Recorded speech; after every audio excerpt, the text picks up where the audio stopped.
MacDonald and Sinn Féin, you are not defending any democratic principle.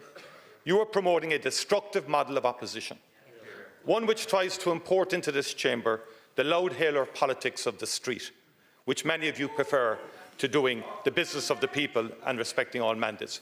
We have very serious issues facing this country. Next week, tariffs will be announced on Europe.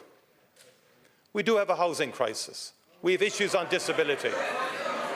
Yet the number one issue for Sinn Féin, and it's what you always have done, you brought down the Northern Ireland Assembly when it suited you in the party's self-interest on a number of occasions. Your stated objective here is to undermine this institution, to undermine the government, to reduce the government majority and to create mayhem. That is what you are about. And I think anybody who uses two fingers in this House to another person is wrong, and that person should apologise. And that would apply to Deputy Lowry.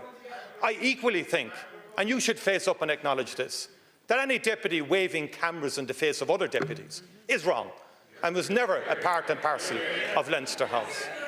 And equally, I would say, the intimidatory barracking of newly elected TDs, be they independent or not, simply because they support the government, is a new law that I've never witnessed before in this House. And whatever you think of Deputy Heenan or Deputy Gillian O'Toole, they're newly elected deputies. You have, other than consistently pressurised them and put them under pressure. Now, your declaration of a lack of confidence in the Ceann Comhairle is a further instalment in your overall strategy, declared before this Dáil met, of total opposition, and you will do everything to undermine the institutions of this state, which you've never been very loyal to in your long history.